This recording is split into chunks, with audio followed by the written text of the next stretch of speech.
வல்லமையை தாருமையா. அக்கினி நாவில் வடிவிலே இறங்குமையா. அபிஷேக வல்லமையை தாருமையா. ஆவியானவரே வாரும் ஆண்டவரே, ஆற்றலானவரே ஒரு மாற்றும் ஆண்டவரே.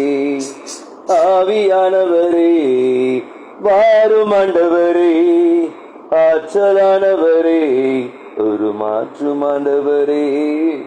அக்கினி நாவில் வடிவிலே இறங்குமையா. அபிஷேக வல்லமையை தாருமையா. தூய நாவினை அருளி செபிக்க வேண்டுமே. புதிய மொழிகளை பேசி துதிக்க வேண்டுமே. தூய நாவினை அருளி செபிக்க வேண்டுமே. புதிய மொழிகளை பேசி துதிக்க வேண்டுமே. பேதுருவை போல எழுந்து நிற்க வேண்டுமே. பேதுருவை போல எழுந்து நிற்க வேண்டுமே. 3000 மீன்களை பிடிக்க வேண்டுமே. 3000 மீன்களை பிடிக்க வேண்டுமே.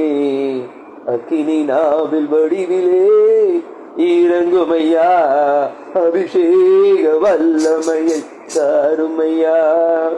அக்கினி நாவில் வடிவிலே இறங்குமையா. அபிஷேக வல்லமையை தாருமையா. யாவர் மீதிலும் ஆவியை பொழிய வேண்டுமே. ஆசீர்வாத அன்பு மழை பெய்ய வேண்டுமே. யாவர் மீதிலும் ஆவியை பொழிய வேண்டுமே.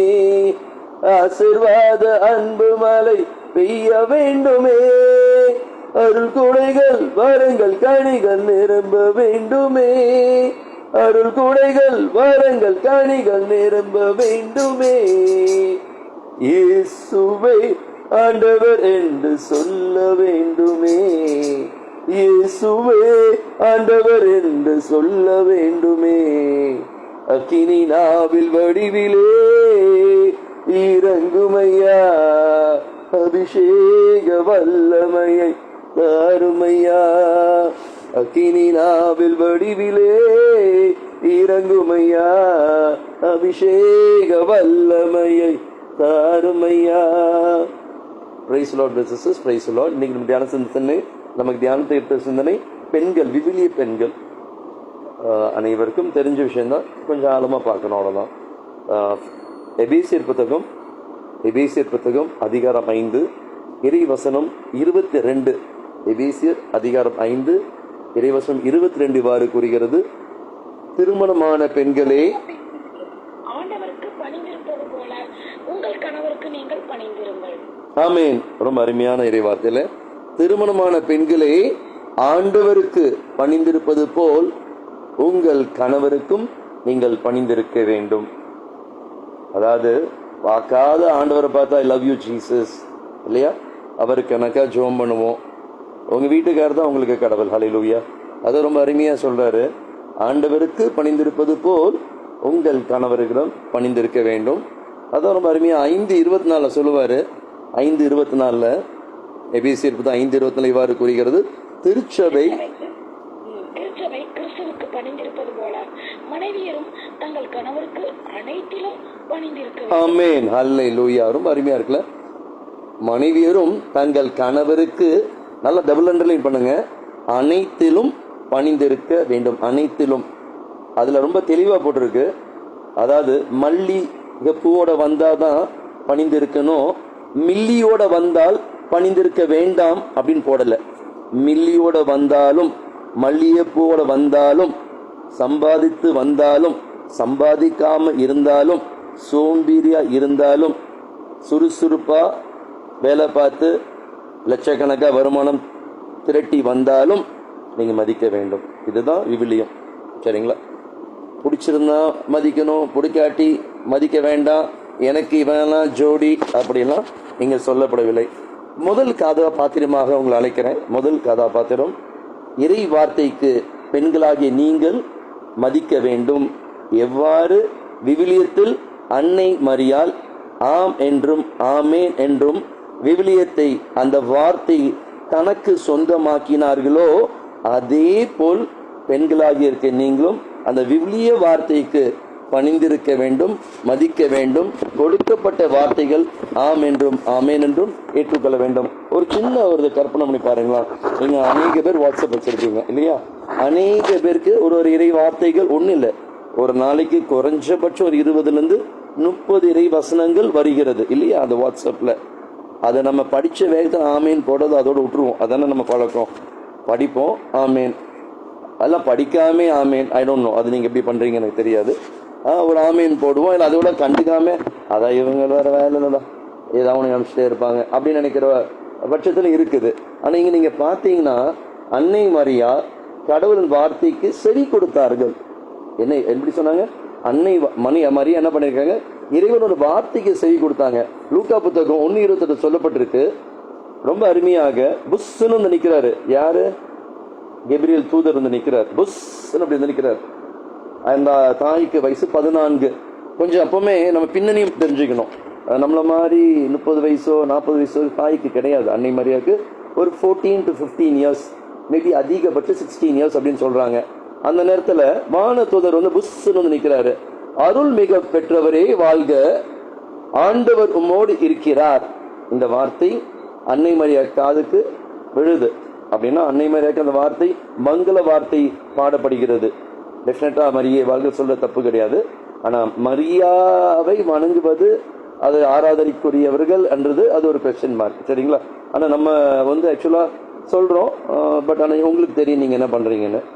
அதனாலதான் ரொம்ப அருமையாக வானதூதர் அன்னை மரியாதை வந்து என்ன சொல்றாங்க? அருள் இருந்த பெற்றவரே வாழ்க. ஒரு அருமையான வார்த்தை அது. நீங்க அந்த வேதத்துல ஃபுல்லா படிச்சு பார்த்தீங்கன்னா சிம்சோன் அப்பாவாகிய மனோவா, அவரை வானதூதர் வணங்கல. சரிங்களா? மோசை பார்த்து வானதூதர் வணங்கவில்லை. வானதூதர் என்ன சொல்லுவார்னா செருப்பை கழட்டு அப்படின்னு. 3 வானதூதர்கள் ஆபிரகாமை சந்திக்கும் பொழுது ஆபிரகாமை வானதூதர் வணங்கவில்லை. வேறஸ் ஆபிரகாம் தனது கால் செருப்பெல்லாம் அகற்றிட்டு முகம் குப்புற விழுந்ததாக சொல்லப்பட்டிருக்கு. இன்னொரு படி மேல போறேன். நீங்க தோரா புத்தகத்தில் குரான்ல பாத்தீங்கன்னா வானதூதர் என்று சொல்லப்படுகிறார் ஆபிரகாம். ஆபிரகாம வானதூதராக பாவிக்கிற அவங்க தோரா புத்தகத்திலே 3 வானதூதர் வந்தார், அதில் வணங்கினார். யோசனை பாருங்களா. அப்படிப்பட்ட வணக்கம் வானதூதர்கள் மனிதர்களிடம் கொடுத்த வானதூதர்கள் அன்னை மரியா 14 வயசு சிறுமியிடம் என்ன சொல்றாங்க? அருள் இருந்த பெற்றவரே வாழ்க. என்ன அருமையான வார்த்தை இல்ல? அது மாத்திரமல்ல, 1:30 சொல்லப்பட்டிருக்கு. லூக்கா 1:30 அஞ்ச வேண்டாம், கடவுளின் அருளை கண்டடைந்துள்ளீர். டோன்ட் ஃபியர் நாட் இல்லையா? ஃபியர் நாட் அருமையான வார்த்தை. அஞ்ச வேண்டாம், கடவுளோட அருளை கண்டறிந்துள்ளீர் அப்படின்னு. அடுத்த 31 சொல்லப்பட்டிருக்கும். ஒரு மகனை பெறுவீர், அவருக்கு இயேசு என்று பெயரிடுவீர் அப்படின்னு சொல்லப்பட்டிருக்கு. இந்த வார்த்தைய அன்னை மரியா 1:30 என்ன சொல்றாங்க? பெண் தாய் மரியா, நான் ஆண்டவரின் அடிமை, உம் சொற்படியே எனக்கு நிகழட்டும். அப்படி ஆமேன் அப்படின்றாங்க. நல்லா யோசனை பாருங்க. ஆமேன் என்ற வார்த்தை தாய் மரியா சொல்றாங்க. நம்ம எவ்வளவு கஷ்டப்படுறோம் சொல்றதுக்கு. நல்லா யோசனை பாருங்க. எத்தனை முறை ஆமேன் வருது. நல்ல ஒரு வார்த்தை சொன்னா ஆமேன் அப்படின்னு நம்ம சொந்தமாக்கி கொள்கிறோமா? இந்த ஆமேனை குறித்து ஒரு சின்ன ஆய்வு பண்ணினேன். இந்த ஆமேன் எப்படி இருக்குது, எங்க எங்க அது சொல்லப்பட்டிருக்கு அப்படின்னு பாத்தீங்கன்னா எனக்கு ரொம்ப ஆச்சரியமா இருந்ததுங்க. ரொம்ப ஆச்சரியமா இருந்தது. உங்களுக்கு ஆச்சரியமா இருக்கும் நான் நினைக்கிறேன். இந்த ஆமேன் என்றது சாதாரண வார்த்தை அல்ல. நம்ம நினைக்கிறோம் அது சாதாரண வார்த்தைன்னு. அன்னை மரியா ஆமேன், கடவுள் சொல்படி ஆகட்டும் அப்படின்னு ஒப்பு கொடுக்கிறாங்க. அப்படின்னா வார்த்தையை ஏற்றுக்கொள்கிறார்கள், வார்த்தைக்கு ஒப்பு கொடுக்கிறார்கள். அப்படி என்றால் என் தாய், என் அன்னை மரியா, என் விவிலியத்தில் எழுதப்பட்டது போல் அவர்கள் கேத்தலிக் சர்ச்சில் நம்ம 2 பேர் பிரதானமா பார்க்கிறோம். ஒன்னு இயேசு கிறிஸ்து, 2வது அன்னை மரியா, 3வது புனிதர்கள். அந்த 2வது நம்ம பார்க்கிற அன்னை மரியால் வார்த்தைக்கு செவி கொடுத்தார்கள். அவங்க ஆமேன் மட்டும் சொல்லவில்லை, அப்புறம் பாடினார்கள். என்னான்மா இறைவனை ஏற்றி போற்றி அப்படி ஒரு பாடல் நம்ம பாடுவோம். அந்த பாடல் எங்க உள்ள வரிகள் தெரியுங்களா? ஒரு 800 வருஷம் முன்னாடி அன்னாள் என்ற பெண்மணி 19 வருஷம் குழந்தை இல்லாம இருந்தார்கள். அந்த அன்னாளுக்கு பிறந்த குழந்தை பேர் தான் சாமுவேல். அந்த ஒரு மகனை ஏலியரும் ஒப்படைக்கிறார்கள். அந்த அன்னாள் பாடின பாட்டு நீங்க வேணுமா அப்புறம் நீங்க தயவு செய்து இதை நோட் பண்ணி நீங்க இந்த செஷன் முடிஞ்சதுக்கு அப்புறம் ஒரு முறை தயவு செஞ்சு படிச்சு பாருங்க. 1 சாமுவேல் புத்தகம் அதிகாரம் 2 இறைவசனம் 1-10 படிச்சு பாத்தீங்கன்னா, அன்னை மரியா லூக்கா நற்செய்தியில அதிகாரம் 1 47-55 வரைக்கும் என்ன பாடினார்களோ அதே பாட்டு தான் அடி பெறலாம பாடியிருக்கிறார்கள்.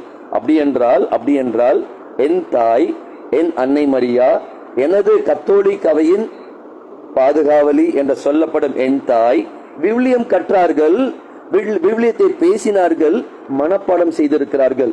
நம்மளும் ஒரு சில பேர் திருப்பாடல்கள் 91, திருப்பாடல்கள் 23, திருப்பாடல்கள் 121 அப்படி மனப்பாடம் செய்திருப்போம். அதே போல் என் மரியன்னை 14 வயசில், டபுள் அண்டர்லைன், 14 வயசில் மனப்பாடம் பண்ண நிமித்தமாக அவர்கள் அந்த பாடல் பாடினார்கள். அப்படி என்றால் என் தாய் தல்முத், மிஷ்னா போன்ற, ரபா போன்ற அந்த சங்க ஏடுகள், ஏன்ஷியன்ட் ஸ்கிரிப்ட்ஸ் படிச்சிருக்கிறார்கள், மனப்பாடம் செய்திருக்கிறார்கள்.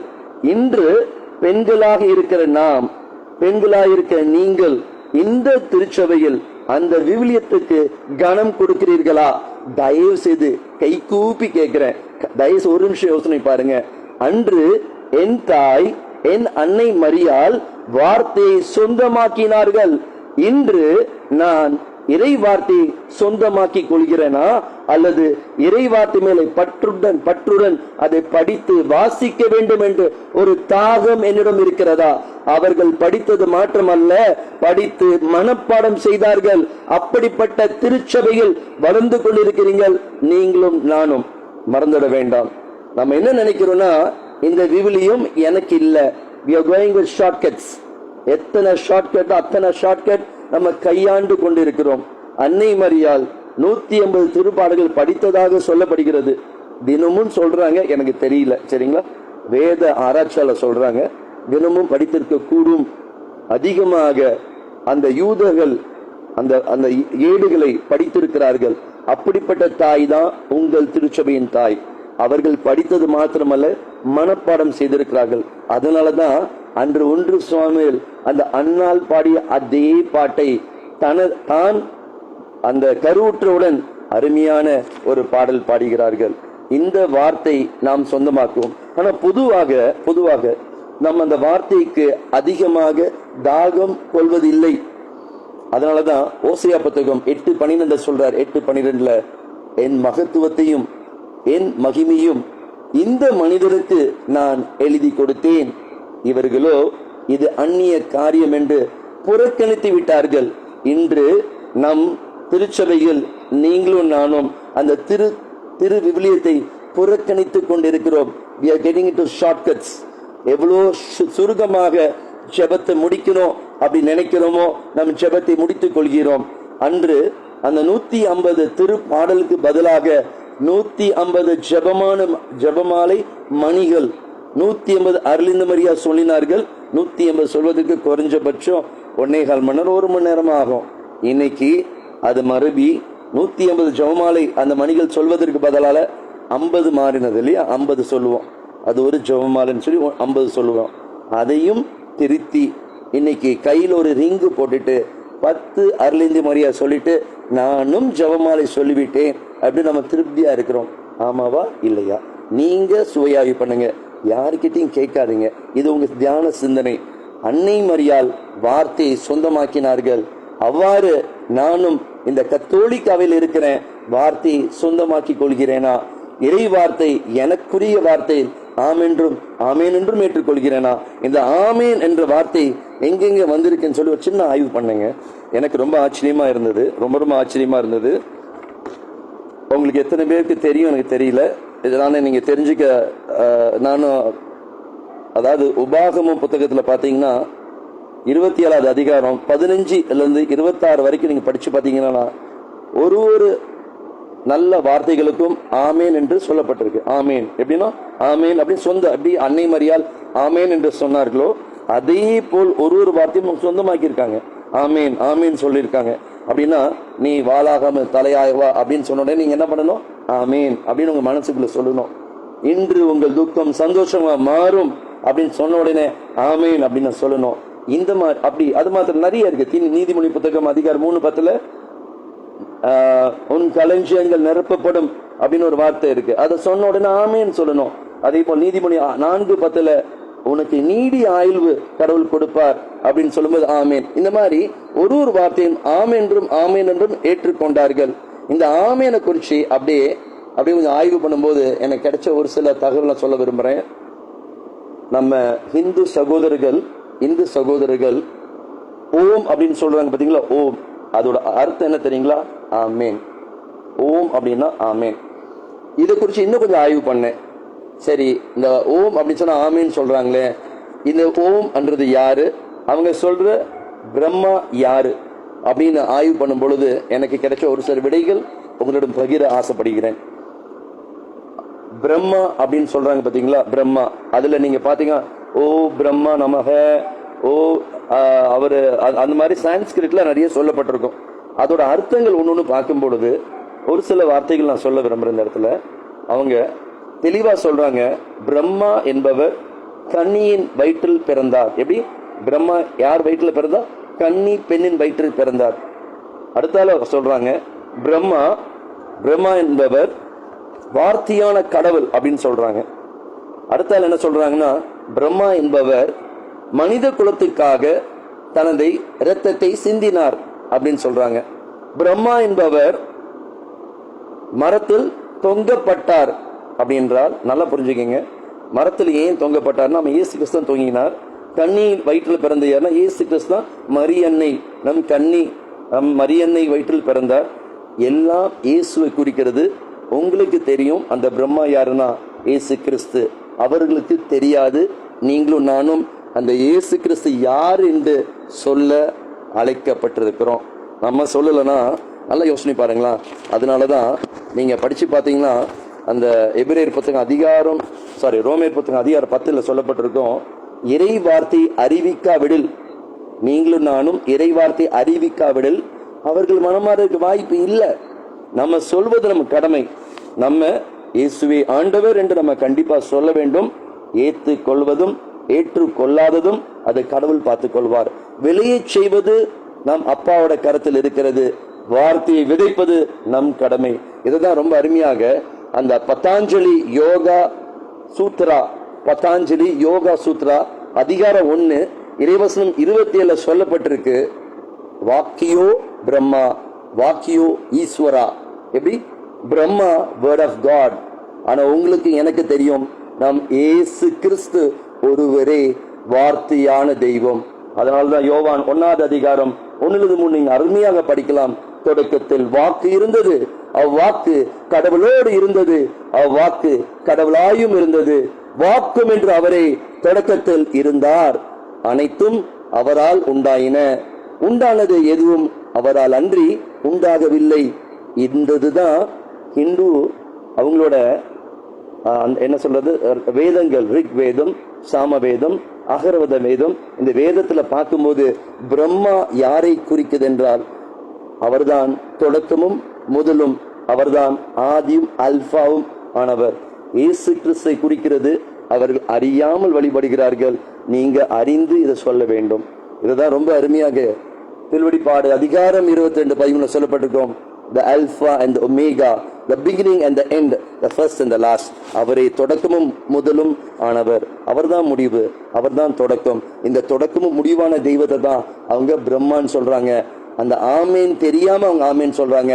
ஆனா நீங்களும் நானும் அன்னை மரியாள் எவ்வாறு அந்த வார்த்தையை ஆமேன் என்று ஏற்றுக்கொண்டார்களோ அதே போல் நீங்களும் நானும் ஏற்றுக்கொள்ளதான் அழைப்பு. வார்த்தையை சொந்தமாக்கி கொள்ள வேண்டும். வார்த்தை மறுலமானது, நம்மளோடு குடிக்கொண்டது. வார்த்தையால் படைக்கப்பட்ட இந்த உலகத்தில் வார்த்தையால் உண்டாக்கி அனைத்தும் நீங்களும் நானும் சுதந்திரித்துக் கொண்டிருக்கிறோம். நீங்க நானும் என்ஜாய் பண்றோம். வார்த்தையால் உருவாக்கப்பட்ட இந்த உலகம், அந்த வார்த்தையை சொந்தமாக்க கஷ்டப்படுறோம். உலகத்தை என்ஜாய் பண்றோம், உலகத்தில் உள்ள பொருட்களை என்ஜாய் பண்றோம், படைத்தவரை மறந்து போயிருக்கிறோம். அப்படித்தானே? முதல் தியான சிந்தனை, பெண்களாகி இருக்க நீங்கள் ஆண்களும் அதுதான் செய்யணும். வார்த்தைக்கு முக்கியத்துவம் கொடுத்து அன்னை மரியாள் எவ்வாறு ஆமென்றும் ஆமென்றும் அந்த வார்த்தையை சொந்தமாக்கினார்களோ அதே போல் நீங்களும் நானும் வார்த்தையை சொந்தமாக்கி கொள்ள வேண்டும். முதல் தியான சிந்தனை, வேர்டை நம்புங்க, வேர்டை ஏற்றுக்கொள்ளுங்க, இறைவார்த்தைக்கு அதிகமா நேரத்தை செலவு பண்ணுங்க, இறைவார்த்தையை படியுங்கள், தியானிங்கள், வாழ்வாக்குங்கள். ஹல்லேலூயா, பிரைஸ் தி லார்ட். இரண்டாவது தியான சிந்தனை எப்படின்னா, ஒரு அருமையான இளவரசி, ஒரு ராஜாத்தி உண்ணாமலும் குடிக்காமலும் நோன்பு இருந்தார்கள். எப்படி? உண்ணவில்லை, குடிக்கவில்லை. இப்படிப்பட்ட நோன்பு இல்லை, குடிக்கவும் இல்லை, தண்ணி கூட குடிக்கல இல்லையா? உண்ணாமலும் குடிக்காமல் நோன்பு இருந்தார்கள். இப்ப நம்ம பார்க்க போறது யாருன்னா எஸ்தர் அரசி, எஸ்தர் ராஜாத்தி. அந்த எஸ்தர் ராஜாத்தினால கவனிக்கணும், நம்ம எதற்காக நோன்பு இருக்கிறோம், ஆனா எஸ்தர் அம்மா எதற்காக நோன்பு இருந்தார்கள். நம்ம பொதுவா நோன்பு இருந்தா நம்ம வீட்டுக்காரருக்காக நோன்பு இருப்பீங்க இல்லையா? அவருக்கு உடம்பு சரியில்லைன்னா நோன்பு இருப்பீங்க, அவருக்கு ஒரு ப்ரொமோஷன் வேணும்னா நோன்பு இருப்பீங்க, அவருக்கு ஒரு வேலை மாற்றம், ஒரு வேலை இல்லை என்றால் நோன்பு இருப்போம் இல்லையா? ஏதாவது ஒரு காரியத்துக்காக, உங்க பிள்ளைங்க நீட் எக்ஸாம் பாஸ் ஆகிறதுக்காக நோன்பு இருப்பீங்க, பிள்ளைகள் ஞானமாக படிக்க வேண்டும் நோன்பு இருப்பீங்க, அப்படித்தானே? ஆனா இங்க அருமையாக நமக்கு விவிலியம் சொல்லுது, நீங்க நோன்பு இருப்பது உங்களுக்காக இல்லை, உங்கள் பிள்ளைகளுக்காக அல்ல, அல்லது உங்க கணவர்மார்கள் அல்ல, இல்ல உங்க மாமியார் மாமனாருக்காக அல்ல, இல்ல உங்க உற்றார் உறவினர்கள், உங்க தாய் தகப்பனுக்காக அல்ல, நாட்டுக்காக நோன்பு இருந்தார்கள். பெண்களாகி இருக்கு நீங்கள் விவிலியம் கற்று என்ன கொடுக்குது? ஃபர்ஸ்ட் அன்னை மரியாள் போல் இறைவார்த்தையை ஏற்றுக்கொள்ள வேண்டும். இரண்டாவது, நீங்க நோன்பு இருப்பது தேசத்துக்காக இருக்க வேண்டும். தேசத்துக்காக, தேசத்தோட மக்கள், நீங்க உங்களுக்கு நிறைய பேருக்கு தெரியும், நம்ம பாரத தேசத்தில் 142 கோடி மக்கள் இருக்கிறாங்க. தமிழ்நாட்டில் 8.5 கோடி மக்கள் இல்லையா? ஏறத்தாழ சென்னையில் 1 crore plus 1.20 crore இத்தனை மக்கள் இருக்கிறாங்க. இவர்கள நம்மளோட கிறிஸ்துவ எண்ணிக்கை பார்த்தீங்கன்னா 2.5%, மேபி 3.5%. நீங்க 3.5% போட்டாலுமே 142 கோடியில ரொம்ப ரொம்ப சொற்பமாக ஒரு 5 கோடி மக்கள் தான் இயேசுவே ஆண்டவர் அப்படின்னு அறிக்கக்கூடிய அளவுக்கு இருக்கிறாங்க. அட்லீஸ்ட் இயேசுவே, அந்த இயேசு என்ற கிறிஸ்துவ சமயத்தில் உள்ள பேர்களை தாங்கி இருக்கிறாங்க இல்லையா? ஜஸ்ட் பேர், நாம் கேவாசே கிறிஸ்துவர்களாக ஒரு 5 கோடி மக்கள் இருக்காங்க. அப்படி என்றால் 137 கோடி மக்கள் இயேசு அறியாமல் இருக்கிறாங்க. இங்க நீங்க பாத்தீங்கன்னா எஸ்தர் ராணி சாதாரண ராணி இல்ல, 127 ப்ராவின்ஸ்க்கு அவங்க தான் தலைவி. 127 ப்ராவின்ஸுக்கும், அப்படி 127 மாநிலம்னு வச்சுக்கீங்களேன், 127 மாநிலத்துக்கு அவங்க தான் ராணி அம்மா. அந்த ராணி அம்மாவுக்கு பிரச்சனையே இல்லை இல்லையா? இங்க இன்னைக்கு நம்ம ஒரு ஸ்டேட்ல இருக்கிற, நம்ம எப்படி எடுத்துக்குவோமே, ஒரு முதலமைச்சர் ஒய்ஃபுக்கு ஏதாவது பிரச்சனை இருக்குமா சொல்லுங்க இல்லையா? முதலமைச்சர் ஒய்ஃபுக்கும் பிரச்சனை இருக்காது, ஏன் கொஞ்சம் நல்ல செல்வாக்க இருக்கிறவங்களும் பிரச்சனை இருக்காது. அப்படி செல்வந்தரா இருக்க அந்த ராணி அம்மா 127 ப்ராவின்ஸ்க்கு ஹெட்டா இருக்கிறாங்க. அவர்கள் நோன்பு இருக்கிறார்கள். யாருக்காக? தனது இன மக்கள், தனது யூத இன மக்கள் அழிந்து விடக்கூடாது என்று நோன்பு இருந்து ஜெபம் செய்கிறார்கள். அவர்கள் மாத்திரம் ஜெபம் செய்யவில்லை, அவர்களோட சேர்ந்து அவர்களோட பணிப்பெண்கள் யூதர்கள் அல்ல, இயேசு அறியாதவர்கள், யாவே கடவுளை அறியாதவர்கள் நோன்பு இருந்து ஜெபம் பண்ற அளவுக்கு ட்ரெயின் பண்ணிருக்கிறாங்க. அதுதான் டபுள் அண்டர்லைன், ட்ரெயின் பண்றாங்க. இயேசு அறியாத இடத்துல இயேசு அறிகிற அளவுக்கு அவங்க நடந்திருக்கிறாங்க. நான் கேட்கிறேன், நம்ம வீட்டு பக்கத்துல இருக்கவங்க இவங்க கிறிஸ்துவர்கள் அப்படின்னு அடையாளம் கொள்வதற்கு அந்த சாட்சியாக நம்ம வாழ்றோமா? ஒரு சின்ன யோசனை பாருங்களா, ஒரு சின்ன கற்பனை. எஸ்தர் ராணி அம்மா வேலை செய்யற பெண்கள் ஏற்றுக்கொள்ற அளவுக்கு நடந்துக்கிறாங்க. நான் 4 தலைமுறை கத்தோலிக்க கிறிஸ்துவனா இருக்கிறேன். என் எதிர் வீட்டுக்காரர்கள், என் பக்கத்து வீட்டுக்காரர்கள், என் தெருவில் இருக்கிற மக்கள், இவர்கள் கிறிஸ்துவர்கள், இவரிடம் நல்ல விஷயங்கள் இருக்குது அப்படின்னு ஏற்றுக்கொள்ற அளவுக்கு நான் பழகி இருக்கிறேனா, அல்லது அவர்கள் ஏற்றுக்கொள்ற அளவுக்கு நான் நடந்து கொண்டிருக்கேனா? அப்படி யோசனை பாருங்களா, கொஞ்சம் த்ரில்லிங்கா தான் இருக்கும். ஏன்னா அந்த மாதிரி ஒரு ராணி செய்திருக்கிறார்கள். ஒரு பெண் 127 ப்ராவின்ஸை ஆண்ட அந்த ராணி அருமையாக வார்த்தையை ஏற்றுக்கொண்டு தன் இனம் அழியக்கூடாது அந்த ஒரே காரணத்துக்காக உண்ணவும் இல்லை, குடிக்கவும் இல்லை. யோசனை பாருங்களா, அந்த அரசி 21 வருஷம் ராணியாக வாழ்ந்திருக்கிறார்கள். எப்படி ஒரு விஷயம் இல்லையா? அதை இறைவார்த்தை மூலம் படிப்போம். இன்னைக்கு இப்போ எஸ்தர் புத்தகம் அதிகாரம் 4 இறைவசனம் 16. எஸ்தர் புத்தகம் 4:16. கொஞ்சம் யாரும் படிங்களா ப்ளீஸ்?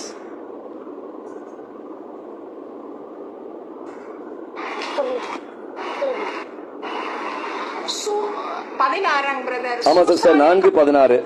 சூசனாவில் அனைத்து யூதரையும் ஒன்று சேர்ப்பீராக. எனக்காக நோன்பிருந்து 3 நாள் இரவு பகல் உண்ணாமலும் குடியாமலும் இருப்பீராக.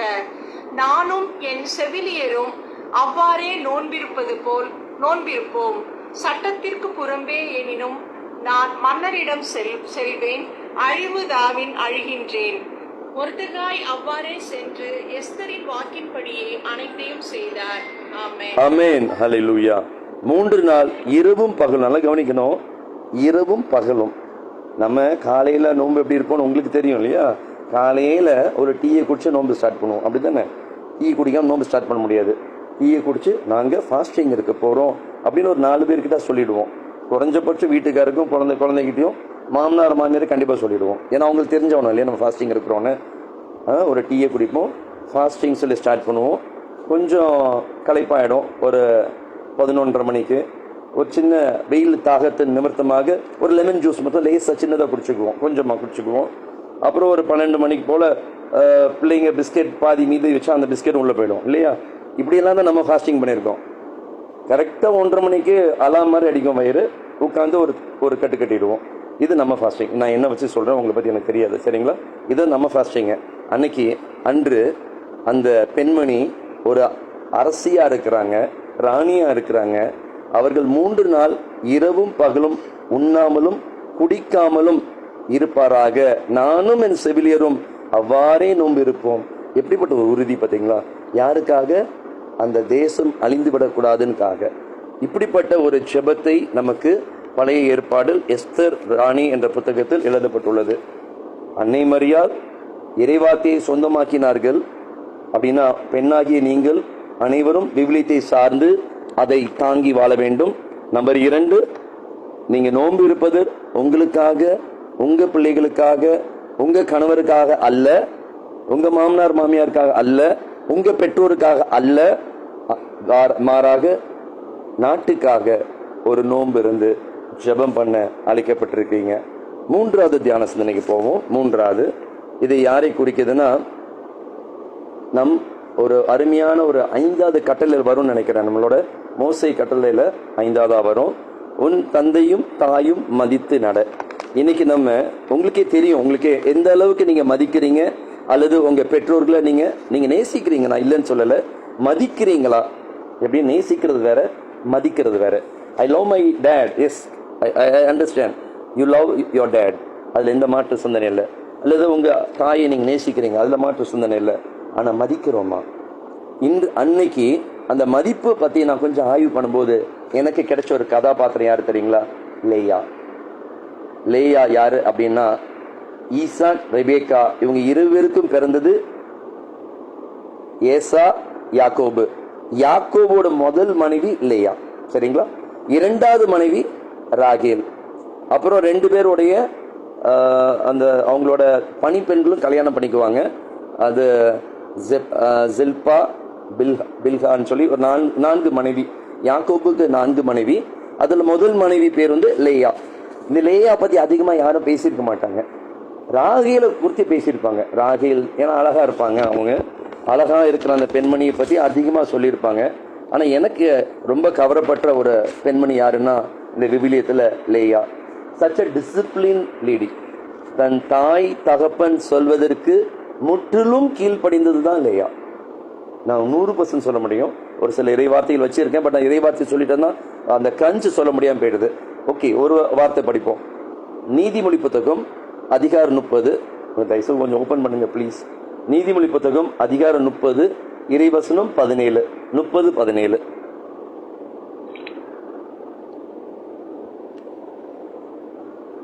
தகப்பனை ஏளனம் செய்யும் கண்களையும் வயது முதிர்ந்த தாயை இகழும் விழிகளையும் இடுகாட்டு காக்கைகள் விழுங்கட்டும், கழுகு குஞ்சுகள் தின்னட்டும். இந்த பாவத்தை நான் திருப்பி சொல்ல விரும்பல. கழுகு குஞ்சுகள் தின்றட்டும். சரிங்களா? தகப்பன் தாயை மதித்து நடந்ததுதான் இந்த லேயா. ஏன் இப்படி சொல்றேன்னா, நல்லா யோசனை பாருங்க. அந்த யாக்கோபை திருமணம் செய்தது லேயா. சரிங்களா? ஆனா யாக்கோபு யாரை விரும்பினான்னா, ராகேல் அக்காக்காரி இருக்கும்போது தங்கச்சியை விரும்பினது அந்த ராகேல் யாக்கோபு ராகேலை தான் விரும்பினாங்க. ஆனா ஆனா அதை பொய் சொல்லி தன் தகப்பன், அதாவது லேயாவோட அப்பா லாபான், அந்த மருமகனுக்கு தெரியாம முதல் பெண்ணாகிய லேயாவை திருமணம் பண்ணி வைக்கிறாங்க. பொதுவாக யூதர்கள் திருமணம் இரவல் நடக்கும். சரிங்களா? வேற வேற ரூம்லயும் இருப்பாங்க. இன்னொரு எப்படி முஸ்லீம் கல்யாணம் நடக்குதோ அதை கிட்டத்தட்ட அதே மாதிரி நடக்கும். இரவல் நடக்கும்போது உண்மையை சொல்ல போனா ஒரு படி மேல நான் சொல்ல முடியும். இது நான் ரபா புத்தகத்துல படிச்சுக்கிட்டேன். ரபா புத்தகம் அப்படின்னு யூதகிற புத்தகத்துல எழுதப்பட்டிருக்கு. நல்ல கவனிங்க. முதல் இரவு அன்னைக்கு ஒரு பெண்ணுக்கு எந்த அளவுக்கு இழிவு ஏற்படுமோ அந்த இழிவு லேயாக்கு ஏற்பட்டிருக்கு. எப்படி தெரியுங்களா? யாக்கோபு ராத்திரி லேயாவோட வாய்ஸை கண்டுபிடிக்க கூடாதுக்காக அவங்க திருமண வாழ்க்கை அன்று இரவு அன்று அந்த அறையில் அவங்க போட்ட நாற்காலிக்கு கீழே படுத்தது யாரு? ராகேல். மெத்தைக்கு மேல படுத்து மணமகனோட இருந்தது யாரு? லேயா. மணமகனாகிய யாக்கோபு பண்ண ஒரு வார்த்தைக்கும் ஹஸ்பண்ட் ஒய்ஃப் பேசுறாங்க. அதுக்கு பதில் சொன்னது, கட்டில் கீழே சொன்னது யார் தெரியுங்களா? எவ்வளவு கொடுமை பாருங்களா? ராகேல். அவன் என்ன வார்த்தை, அவன் ராகேல் நினைச்சா படுத்து இருக்கான். சரிங்களா? கல்யாணம் பண்ணிருக்கிறான். ஆனா எல்லா வார்த்தைக்கும் கீழே இருந்து பதில் சொன்னது ராகேல் தான் சொல்லியிருக்கிறாங்கன்னா, ஒரு பெண்ணுக்கு இதோட என்ன இழிவு இருக்கும் நினைச்சு பாருங்களா? அப்படியே கற்பனை பாருங்களா? யாராவது அதை விட்டு கொடுக்க முடியுமா? அது மாத்திரமில்ல, ராகேல் கிட்டதான் பெட் கண்ட்ரோல் இருந்திருக்கு. யார்கிட்ட படுக்கணும்னு முடிவு பண்றது ராகேல்.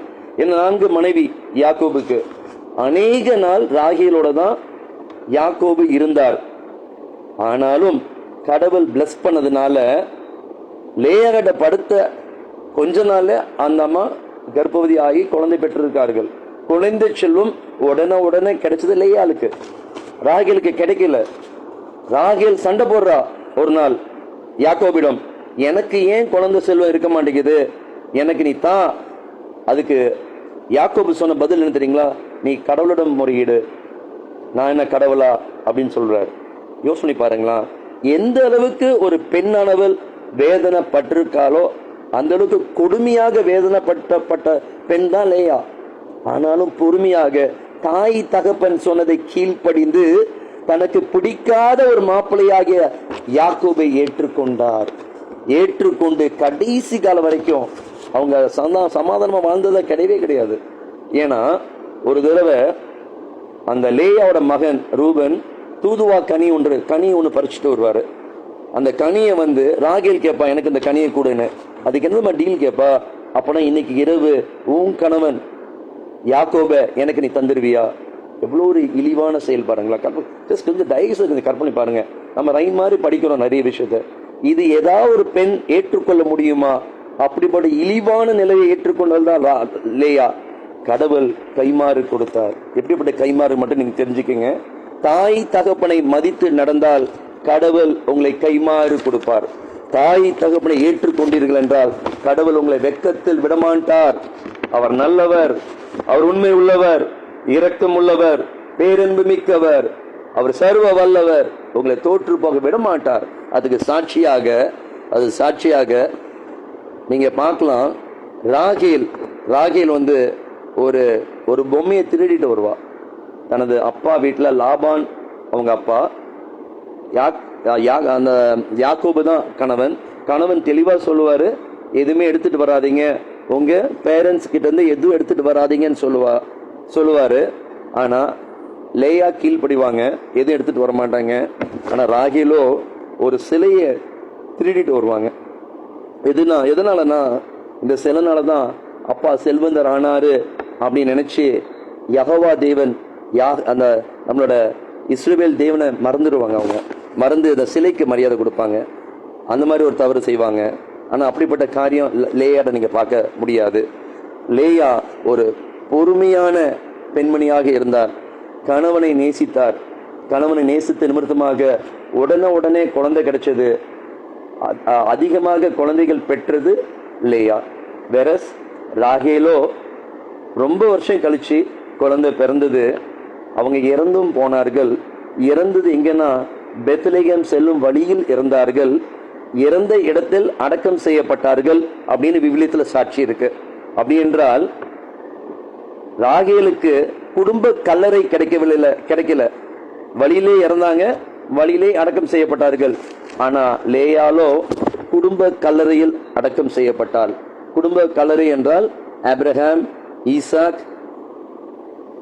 ஆபிரகாம், சாரா, ஈசாக், ரெபேக்கா இவர்கள் அடக்கம் செய்த அதே கல்லறையில் லேயாக்கு அந்த வம்சவழி கல்லறை கிடைச்சிருக்கு.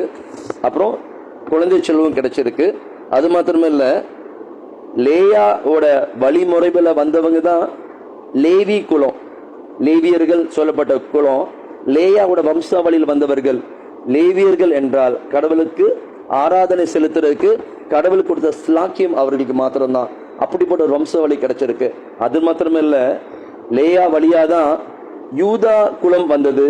யூதா குலத்தின் சிங்கமாக வந்ததுதான் இயேசு கிறிஸ்து.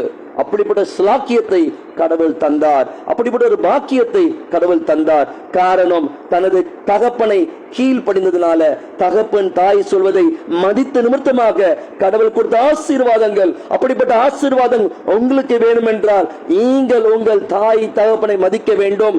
உங்கள் தாய் தகப்பன் மில்லியோட வந்தான் சரி, மறுபடியும் சொல்றேன், மில்லியோட வந்தான் சரி, அவங்களை அள்ளி கொடுத்தான் சரி, கொடுக்காவிடில் சரி, அவர்கள் மதிக்க நீங்க அழைக்கப்பட்டிருக்கிறீர்கள். இதுதான் பெண்களோட சுவாபம். இதுதான் அந்த காலத்தில் பழைய காலத்துல விவிலிய பெண்களுக்கு இருந்தது. அது மாத்திரமல்ல, அந்த அந்த யூதா வழியில தான் பல ராஜாக்கள் வந்திருப்பார்கள். நீங்க பார்த்திருக்கலாம். சாலமன் ராஜாவா இருக்கட்டும், தாவீது அரசனா இருக்கட்டும், யோசியா ராஜா, எல்லா எசேக்கியேல் ராஜா எல்லாமே யூதா கோத்திரத்தில் வந்தவர்கள். எப்படி கடவுள் கனப்படுத்துறாரு பாருங்களேன். நம்ம சின்ன விஷயத்துல கீழ்ப்படிந்தால் கடவுள் மறப்பதில்லை. கடவுள் எல்லாம் ரெக்கார்ட் பண்றாருங்க. எல்லாம் ரெக்கார்ட் பண்ணி உங்களுக்கு ஏற்ற சன்மானத்தை தருகிறார். வாக்கு கொடுத்தவர், வாக்கு மாறாதவர். அதனால்தான் எண்ணிக்கை புத்தகம் 23:19 சொல்லுது, பொய் சொல்வதற்கு கடவுள் மனிதன் அல்ல. He is not a liar. He is a true God. The God will dwells among you. He dwells with you. அப்படிப்பட்ட வாக்கு மாறாத தெய்வம் தெய்வம். அதை உணர்ந்தவராக லேயா இருந்தார்கள். அதனால் அவர்கள் ஆசீர்வாதத்தால் நிரப்பினார். Praise the Lord. Hallelujah. 4வது தியான சிந்தனைக்கு போவோம். பெண்கள் சுறுசுறுப்பாக இருக்க வேண்டும். Hallelujah. 3 தியான சிந்தனை பார்த்தோம். பெண்களாக இருக்க நீங்கள் விவிலியத்துக்கு கனம் கொடுத்து ஆமென் என்றும் இறைவார்த்தைகள் படித்து மகிழ வேண்டும். அது பிரகாரம் வாழ வேண்டும். இரண்டாவது பெண்களாகிய இருக்க நீங்கள், அதாவது உங்க நாட்டுக்காக உங்க தேசத்துக்காக ஜெபம் பண்ண வேண்டும். 3வது பெண்களாகிய இருக்க நீங்கள் என்ன பண்ணணும்? தந்தையும் தாயும் மதித்து நடக்க வேண்டும். 4வது பெண்களாகிய இருக்க நீங்கள் சுறுசுறுப்பாக இருக்க வேண்டும். எவ்வாறு சுறுசுறுப்பாக இருக்க வேண்டும் என்றால் ரெபேக்கா போல் சுறுசுறுப்பாக இருக்கணும். எப்படி இருக்கணும்? ரெபேக்கால் போல். யோசனை பாருங்களா. ரெபேக்கால் அவ்வளோ அருமையான ஒரு பெண்மணி. எனக்கு ரொம்ப ஆச்சரியமா இருக்கும் அந்த கேரக்டர் படிக்கும்பொழுது. அந்த கேரக்டர் விஷயமா ஒரு நாள் ஒரு செய்தி எடுக்கும் பொழுது அவ்வளோ சந்தோஷமா இருந்தது. She's a blessed woman. blessed woman மாத்திரமல்ல, such a active lady. அவ்வளோ பிரிஸ்க், அவ்வளோ ஆக்டிவ். வேத ஆராய்ச்சியாளர் சொல்றாங்க, அவங்க ஃபர்ஸ்ட் ரெபேக்கானா யாருன்னா உங்களுக்கு தெரியும்னு நினைக்கிறேன். அதாவது ஈசாக்கு, ஆபிரகாம் சாரா அவங்களுக்கு ஒரே மகன் ஈசாக்கு. ஈசாக்கோட மனைவி தான் ரெபேக்கா. சரிங்களா?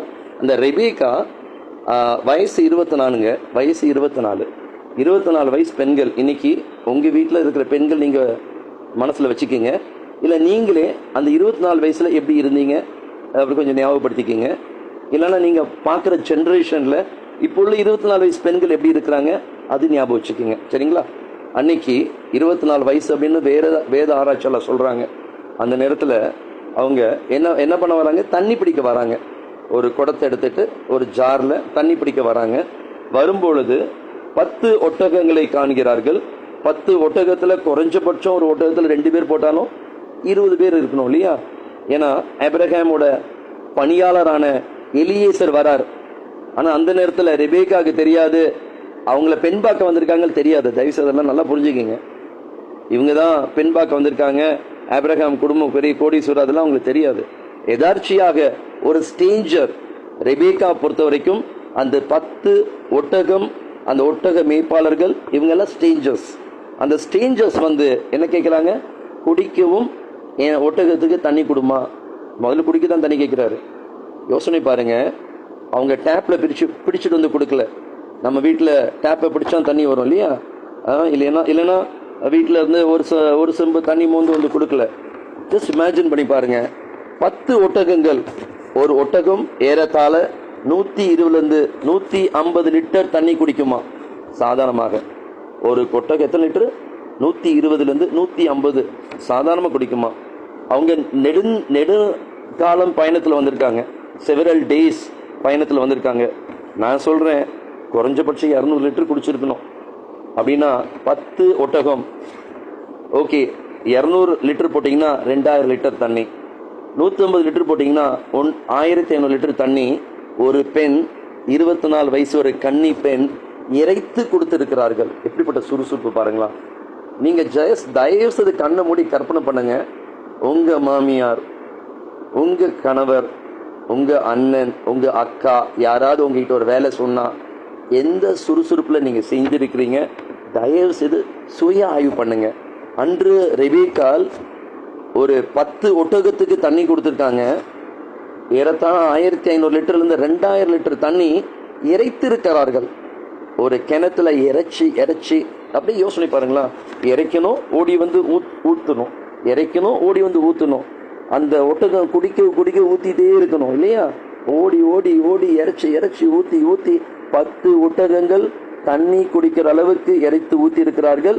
மற்ற அந்த 10-20 பேர் முகம் கழுவி, கை கால் கழுவி, ஒரு ஆஃப் பாத் எடுத்திருப்பாங்க. பாதி குளியல் அதுக்கு தண்ணி கொடுத்துருக்கணும், குடிக்கவும் செஞ்சிருப்பாங்க. இத்தனை தண்ணியும் ஏறத்தாழ ஒரு கணக்கு பார்த்தீங்கன்னா ஒரு 2000 லிட்டர் தண்ணி இறைக்கிறதும் ஊத்துறதும். அப்படி என்றால் வேத ஆராய்ச்சியாளர் சொல்றாங்க, குறைஞ்சபட்சம் அந்த பெண்மணி குறைஞ்சபட்சம் ஒரு 200 முறை இல்லையா, 200 300 முறை ஓடி போயிருக்கணும். ஓடி இறைச்சி ஊத்தி இருக்கணும். நீங்க இறைவார்த்தையை படிக்கும்போது ரொம்ப தெளிவா இருக்கும். அவங்க ஓடினா இருக்கும். வேணும் படிச்சு பார்ப்போமா? தொடக்க நூல் புத்தகம் அதிகாரம் 24, தொடக்க நூல் புத்தகம் அதிகாரம் 24, இறைவசனம் 17, 18, 19, 20 படிக்கிறீங்களா சிஸ்டர்? தொடக்க நூல் அதிகாரம் 24, 17, 18, 19, 20. இல்ல 20 மாத்திரம் படிங்க, ஒன்றும் பிரச்சனை இல்லை. 20 மாத்திரம் படிங்க.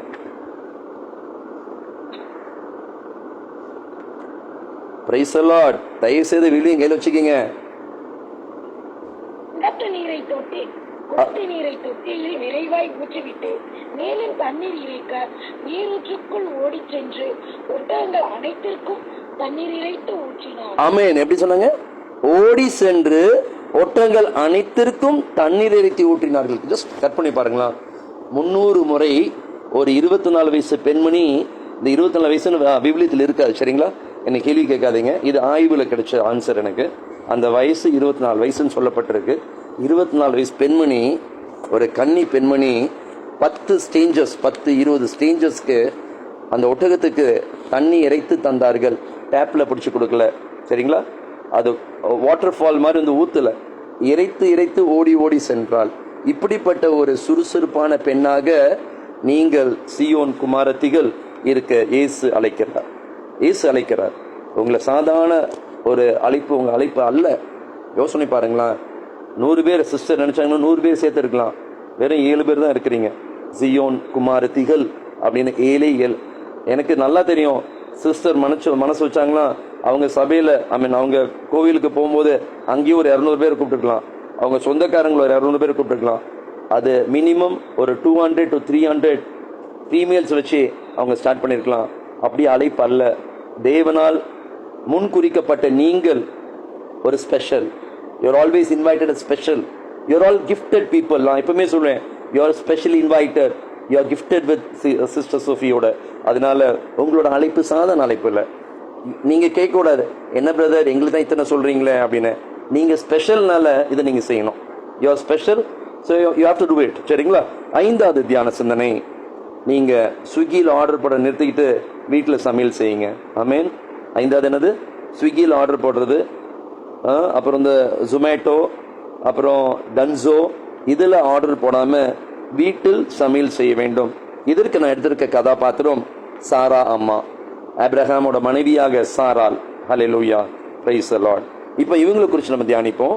இவங்க என்ன பண்ணியிருக்கிறாங்க அப்படின்னு. தொடக்க நூல் புத்தகம் அதிகாரம் 18 இறைவசனம் 2 படிக்கிறீங்களா சிஸ்டர்? தொடக்க நூல் புத்தகம் அதிகாரம் 18:2. கண்களை உயர்த்தி பார்த்தார். 3 மனிதர் தம் அருகில் நிற்பதை கண்டார். அவர்களை கண்டவுடன் அவர்களை சந்திக்க கூடார வாயிலை விட்டு ஓடினார். அவர்கள் முன் தரை மட்டும் தாழ்ந்து வணங்கி. ஆமென். இது எதுக்கு நான் ஸ்பெஷலா படிக்க சொல்றேன்னா, நல்லா கவனிக்கணும். இப்போ ஆபிரகாம் இருக்கிறார் கூடாரத்தில், சாராமாவும் கூடாரத்தில். மதியான நேரம், அது தயவுசெய்து மதியான நேரம், ஓய்வு எடுக்கிற நேரம். பெண்களாகி இருக்க நீங்களும் மதியான நேரம் கொஞ்சம் ஓய்வு எடுப்பீங்க. அப்படி அன்னைக்கு சாராளுக்கு வயசு என்ன தெரியுங்களா? 89. ஆபிரகாம் வயசு என்ன தெரியுங்களா? 99. அங்க விவிலியத்துல 99, 89 கொடுக்கலங்க. ஏன் இப்படி 89, 99 சொல்றேன்னா, அடுத்த வருஷத்துல ஈசாக்கு பிறந்துடுறாரு. ஈசாக்கு பிறக்கும் பொழுது ஆபிரகாம் வயசு 100. ஸோ ஒரு வயசு கழிச்சுக்குங்க. ஸோ இப்போ வயசு சின்ன பையனாக இருக்கிற ஆபிரகாமோட வயசு 99, இளம் பெண்ணாக இருக்கிற சாராமா வயசு 89. இப்போ சீன் அப்படி கொண்டு வாங்க. மதியான நேரம் உறங்கி கொண்டு இருக்கிறீங்க. அப்போ 3 வானதூதர் வருகிறார்கள். 3 வானதூதை கண்ட ஆபிரகாம் தரை மட்டும் தனது சினத்தை தாழ்ந்து தனது நெற்றி தரையில் படும் அளவுக்கு வணங்குறார். நெற்றி தரையில படுதுங்க, வணங்குறார். நல்லா கவனிக்கணும். பிளாஷ்பேக்கு வரீங்க. ஃபர்ஸ்ட் நான் சொன்னேன் பாத்தீங்களா, அன்னை மரியாளை கெப்ரியல் வானதூதர் கண்டவுடன் வாழ்த்தினார். இங்க ஆபிரகாமுக்கு வாழ்த்தவில்லை. ஆனால் வேரஸ் ஆபிரகாம் அந்த வானதூதரை வணங்கினார். நல்லா புரிஞ்சுக்கங்க. அன்னை மரியா பை த ஹெட். சரிங்களா? 14 வயசு சிறுமி. அந்த சிறுமி வணங்கினதாக சொல்லப்படவில்லை. ஆனால் வானதூதர் வாழ்த்தினார். இங்க வானதூதரை வணங்கினார் ஆபிரகாம். சரிங்களா? இது டபுள் அண்ட் பண்ணி வச்சுக்கோங்க. அடுத்தால அப்படி கீழே வாங்க. 18வது அதிகாரம் இறைவசனம் 6, 7, 8. 18வது அதிகாரம் இறைவசனம் 6, 7, 8 படிக்கிறீங்களா சிஸ்டர்? தொடக்க நூல் 18, 6, 7, 8. அதை கேட்டு ஆபிரகாம் தம் கூடாரத்திற்கு விரைந்து சென்று சாராவை நோக்கி, விரைவாக 3 மரக்கால் நல்ல மாவை பிசைந்து அப்பங்கள் சுடு என்றார். ஆபிரகாம் மாட்டு மந்தைக்கு ஓடி சென்று ஒரு நல்ல இளங்கொன்றை கொணர்ந்து வேலைக்காரரிடம் கொடுக்க அதனை விரைவில் சமைத்தான். பிறகு அவர் வெண்ணெய், பால், சமைத்த இளங்கன்று ஆகியவற்றை கொண்டு வந்து அவர்கள் முன் வைத்தார். இப்போ நம்ம படிக்கும்போது ஈஸியா இருக்குல்ல படிக்கிறதுக்கு. 3 மரக்கால் நல்ல மாவை பிசைந்து அப்பங்கள் சுட்டார். சரிங்களா? 3 மரக்கால். இதை நான் கொஞ்சம் ஆய்வு பண்ணேன். 3 மரக்கால்னா எத்தனை கிலோ அப்படின்னு பாத்தீங்களா? நீங்க கொஞ்சம் சொல்றீங்களா எத்தனை கிலோவா இருக்க முடியும்? நீங்க கொஞ்சம் கெஸ் பண்ணுங்களா ப்ளீஸ். கொஞ்சம் கெஸ் பண்ணுங்களா ப்ளீஸ். வாங்க சீக்கிரம் வாங்க. அப்படின்னா யாருமே கவனிக்கலையா? சரி பரவாயில்ல, ஒரு பிரச்சனை இல்லை. 3 மரக்கால் அப்படி என்றால் 21 கிலோ மாவு. நல்லா கவனிங்க. அந்த அம்மா வயசு எவ்வளோ? 89. ஆபிரகாம் வயசு எவ்வளோ? 100 வயசு, 99. இங்க மாவு பிசைஞ்சது வேலைக்காரர்கள் அல்ல. ரொம்ப தெளிவாக இறைவார்த்தை சொல்லப்பட்டிருக்கு. ஒரு இளம் கன்றை கொன்றார், அத வேலைக்காரர்களை வைத்து சமைத்தார். அந்த இளங்கன்றோட வெயிட் எவ்வளவு தெரியுங்களா? 170 கிலோ. 170 கிலோ இறைச்சிகள் சமைக்கப்பட்டனர். 21 கிலோ மாவில் அப்பம் சுடப்பட்டனர். இப்படி யோசனை பாருங்க. தயவு செய்து கை கூப்பி கேட்கிறேன், 21 கிலோ மாவு நீங்க சப்பாத்தி சுட சொன்னா பண்ணிடுவீங்களா? தயவு செய்து ப்ளீஸ் நியாயமா பேசுங்க. 21 கிலோ மாவை உங்க வீட்டுக்காரர் வந்து கொடுத்துட்டு இப்ப சப்பாத்தி பண்ணு, கறி வந்து நம்ம வெளியில வாங்கிக்கலாம், எஸ்எஸ் பிரியாணியில கறி மாத்திரம் தனியா வாங்கிக்கலாம், குழம்பு வந்துடும், நீ மட்டும் சப்பாத்தி மட்டும் பண்ணு அப்படின்னா பண்ணுவீங்களா? 21 கிலோ மாவுக்கு அன்று அன்று சுறுசுறுப்பாக உடல் உழைப்பை காமிச்சு சாரா அம்மா அப்பம் சுட்டார்கள். நம்ம சாதாரணமா படிக்கிறோம் சில விஷயத்துல. 21 கிலோ மாவுங்க, 1 கிலோ மாவு இல்ல, 1 கிலோ மாவு சுட்டாம நீங்க நொந்து போயிடுவீங்க. நம்ம எப்பவுமே ஒரு கை தானே சுடுறோம். 4 தோசை சுடுறதுக்கு எத்தனை மாவு எடுக்கிறீங்க? ஒரு கை மாவு எடுக்கிறோம், சல்லுன்னு தனியை ஊத்துற கலந்து சல்ல சுட்டு கொடுக்குறோம். அதுவே கஷ்டமா இருக்கும், ஆமாவா இல்லையா? அதுவே கஷ்டப்பட்டு தான் ஸ்விக்கியில் ஆர்டர் பண்ணிக்க, டன்சோல சாப்பிட்டுக்க, எனக்கு டயர்டா இருக்கு, நான் இப்பதான் வேலையில இருந்து வந்தேன் அப்படின்னு சொல்றோமா இல்லையா? ஆனா அன்று அன்று சாரா அம்மா வயசு 89, அன்று 21 கிலோ மாவை பிசைந்து அப்பம் சுட்டார்கள். இப்படிப்பட்ட சுறுசுறுப்பு தான் கடவுள் உங்களிடம் எதிர்பார்க்கிறார். நீங்க சாதாரண பெண்மணிகள் அல்ல. இந்த சுறுசுறுப்பு என் வாழ்க்கையில் எனக்கு இருக்கிறதா? நீங்க கேள்வி கேட்கணும். இந்த சுறுசுறுப்பு இல்ல, இதற்கு ஒரு 10% இருக்கிறதா? ஓகே, 10% நான் சொன்னாலும் 2 கிலோ மாவு நீங்க சுடணும் அப்படின்னா நாட் ஈவன் 5%, நாட் ஈவன். பிரேயரை பார்த்தாலும் டிஸ்கவுண்ட் இல்லையா? பிரேயர்லும் டிஸ்கவுண்ட் எடுத்துட்டோம். நாட் ஈவன் 2 to 3% இல்லையா? 5% கூட இல்ல. அப்படிப்பட்ட பிரேயர் தான் இன்னைக்கு பண்ணிட்டு இருக்கிறோம். உழைப்பு பார்த்தாலும் இல்ல. அன்று 2000 லிட்டர் இறைத்து அந்த ஒட்டகங்களுக்கு தண்ணி கொடுத்து அவர்கள் மகிழ்ந்தார்கள் கொடுத்து. அப்படிப்பட்ட ஒரு வேலையை செய்தார்கள் ரெபேக்கா அம்மா. அப்படி நம்ம செய்யறோமா? அப்படி என்னைக்கா வேலை செய்யறோமா?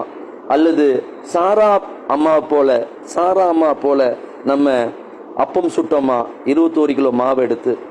அல்லது அன்று லேயாள் தன் தகப்பன் தன் தாய் சொன்னதற்காக யாக்கோபை திருமணம் செய்து கொண்டு வாழ்நாள் முழுவதும் நொந்து நொந்து நொந்து நூடல்ஸ் ஆகி, நம்ம பாஷையில நூடல்ஸ் ஆகி பணி செய்தார்களே, அப்படிப்பட்ட ஒரு வாழ்க்கையை வாழ்ந்து கொண்டிருக்கிறோமா? இப்படி எல்லாம் இல்லாம சொகுசா வாழ்ந்திருக்க நாம் எவ்வாறு என் கடவுளை தேடுகிறோம்? நீங்க அப்படியே யோசனை பாருங்களா. அப்படி எப்படி நம்ம யோசிக்கிறோம்? இந்த வார்த்தைகள் எனக்கு கொடுக்கப்பட்ட வார்த்தைகள் அல்லவா? அப்படின்னா என் கடவுள் எப்படிப்பட்ட எதிர்பார்ப்பை என்னிடம் வைத்திருக்கிறார். நான் ஒரு சியோன் குமாரத்தியா இருக்கிறேன், எனக்கு விவிலியம் படிக்க நேரம் இருக்கிறதா?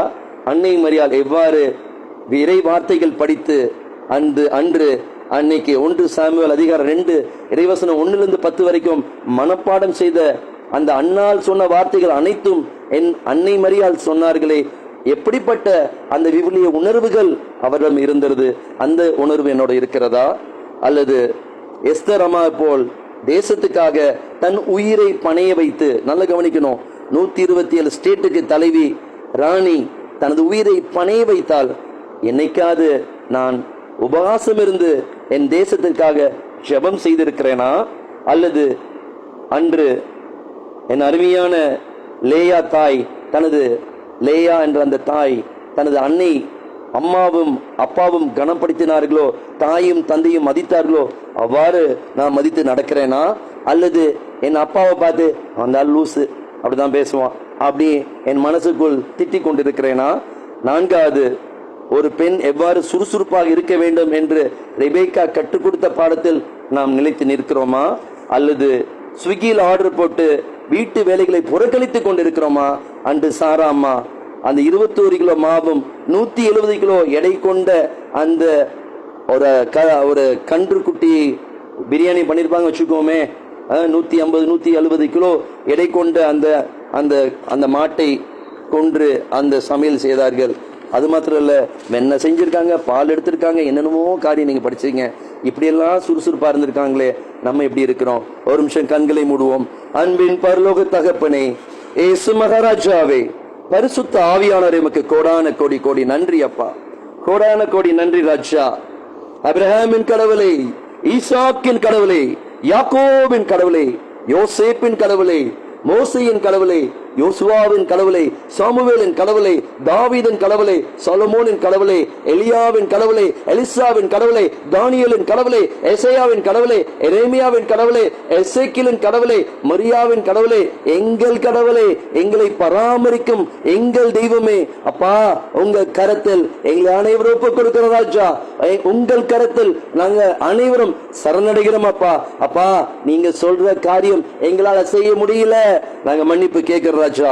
எங்களால் செய்ய முடியல அப்பா, எங்களை பெற்றோர்களை எங்களால மதிக்க முடியலப்பா. அப்பா எங்களுக்கு சுறுசுறுப்பா இருக்க முடியலப்பா. அப்பா வேதத்தை குறிச்சு வேதத்துக்கான தாகங்கள் எங்களிடம் இல்ல, மன்னிப்பு கேட்கிற ராஜா, மன்னிப்பு கேட்கிறோம் அப்பா. அப்பா இனிமையாது அப்பா என் அன்னை மரியாள் போல் அப்பா அந்த வார்த்தையை சொந்தமாக்கி கொள்ள எங்களுக்கு கிருபை தாங்க, இன்னைக்கு தாங்க, இப்போ தாங்க, அந்த கிருபையை ஊற்றுங்க டாடி, இப்போ ஊற்றுங்க. விவிலியம் படிக்க கூட ஸ்லாக்கியத்தும் பாக்கியத்தும் இன்று இன்று இன்று இன்று இப்போ நீங்க தரப்போற தயவுக்காக கிருபைக்காக நன்றி செலுத்துற ராஜா. அப்பா அவர் இங்க செய்ததுக்காக கொடான கொடி நன்றி, கொடான கொடி நன்றி, துதி கன மகிமை உமக்கு ராஜா. அப்பா அப்பா அன்று அன்று நீங்க எஸ்தர் அம்மா நாட்டுக்காக ஜெபம் பண்ணாங்கப்பா, எங்களால ஒரு நிமிஷம் கூட பண்ண முடியலப்பா. அப்பா அதை நினைச்சு நான் வருந்துறேன் அப்பா, மன்னிப்பு கேட்கிறேன் அப்பா. அந்த ஜெபாவியை ஊற்றுங்க, அந்த ஜெபாவியை ஊற்றுங்க அப்பா, அந்த விண்ணப்பத்தின் ஆவியை ஊற்றுங்க அப்பா. அப்பா தேசத்துக்காக ஜெபிக்கணும் அப்பா, எங்க தலைவருக்காக ஜெபிக்கணும் அப்பா. அப்பா நீங்க கொடுத்த அரசாங்கம் அப்பா, இவர்களுக்காக நான் ஜெபிக்கணும் அப்பா. எங்கள் முழங்கால்கள் முடங்க வேண்டும். Every tongue will confess, every knee will bow down before the Lord Jesus Christ. அப்பா அந்த ஆசீர்வாதத்தை ஊற்றுங்க, அனைவர் மேல் ஊற்றுங்க அப்பா. அவ்வாறு நீங்க செய்ததுக்காக நன்றி நன்றி நன்றி அப்பா. பிதாவே அப்பா தாயின் தந்தையை மதிக்க வேண்டும் அப்பா, நாங்க மதிக்காத தருணத்துக்காக மன்னிப்பு கேட்கிற டாடி. அப்பா மன்னித்துக் கொள்ளுங்க அப்பா. அப்பா எங்க தாய் தந்தை நாங்க கனப்படுத்த வேண்டாம் அப்பா. லேயால் போல் ஒரு ஆசீர்வாதத்தை ஊற்றுங்க, லேயால் போல் ஒரு அமைதியை ஊற்றுங்க, ஒரு பெண் பொறுமையான பெண்மணியாக எங்களை மாற்றுங்க அப்பா. அவ்வாறு நீங்க செய்ததுக்காக நன்றி அப்பா. ரெபேக்கா போல் நாங்கள் சுறுசுறுப்பான அந்த ஆவியை பெற்றுக்கொள்ள வேண்டும். ரெபேக்கா எவ்வாறு 10 அந்த ஒட்டகத்துக்கும் தண்ணீர் கொடுத்தார்களோ முகம் சுளிக்கவில்லை அப்பா. அவங்க அந்த கசப்புணர்வை காட்டிக்கொள்ளவில்லை, அப்படி தாழ்ச்சியாக பணிவிடை செய்தார்கள் அப்பா. அந்த எளிய உள்ளத்தை எங்களுக்கு தாங்க, அந்த எளிய உள்ளத்தை தாங்க, அந்த ஆசீர்வாதத்தை ஊற்றுங்க டாடி. அவ்வாறு நீங்க செய்ததுக்காக நன்றி ராஜா. மூன்றாவதாக அப்பா எங்க வீடுகளில் நாங்கள் சமையல் பண்ண வேண்டும். எங்கள் கணவர்மார்கள் எங்க மனைவிக்கு, எங்க அப்பா அம்மா, எங்க மாமனார் மாமியாருக்கு நாங்க அருமையாக சமையல் பண்ணி கொடுக்க அந்த ஸ்லாக்கியத்தை தாங்க அப்பா. அந்த ஆசீர்வாதத்தை ஊற்றுங்க. சாராளை போல் 21 கிலோ மாவை பிசைந்து அப்பா அப்பம் சுட்டார்களோ அவ்வாறே நாங்கள் செய்யப்பட தயவுக்காகவும் கிருபைக்காக நன்றி செலுத்தணும் அப்பா. அந்த ஆசீர்வாதத்தால் நிரப்புங்கப்பா. கேளுங்கள் கொடுக்கப்படும், தேடுங்கள் கண்டடைவீர்கள், தட்டுங்கள் திறக்கப்படும். அந்த வார்த்தை கேளுங்க அப்பா. நீங்க இவர்களை ஊற்றுவீராக அப்பா. அப்பா விதைக்கப்பட்ட வார்த்தைகள், கொடுக்கப்பட்ட இறை வார்த்தைகள் அப்பா, கல்வன் கொத்தி கொள்ளாது அப்பா, அவன் கொத்தி செல்லாத அளவுக்கு வேலி போட்டு பாதுகாத்துக் கொள்ளுங்க அப்பா. யோபு 1:10 படிக்கிறோம். யோபு வீட்டாரும் அப்பா நீங்க வேலி போட்டு பாதுகாத்தீங்க அப்பா. அவ்வாறு செய்யுங்க அப்பா. நீங்க செய்ததுக்காக நன்றி அப்பா. இந்த வார்த்தை எல்லாம் உங்க கருத்துல ஒப்பு கொடுக்கணும் அப்பா. அப்பா நீங்க வேலி போட்டு பாதுகாத்துக் கொள்ளுங்க அப்பா. ஆசீர்வதிங்க அப்பா. தேவைகளை சந்திங்க. அவ்வாறு நீங்க செய்ததுக்காக நன்றி. இந்த எளிய விண்ணப்பத்தை ஆண்டவராய் இயேசு கிறிஸ்து ஈடு இணையத்த நாமத்தை ஒப்பிட்டு ஜெபிக்கிறோம். ஜெபம் கேளும், ஜீவனும் பரிசுத்த தந்தாய். ஆமென். ஹல்லேலூயா. Amen. Hallelujah.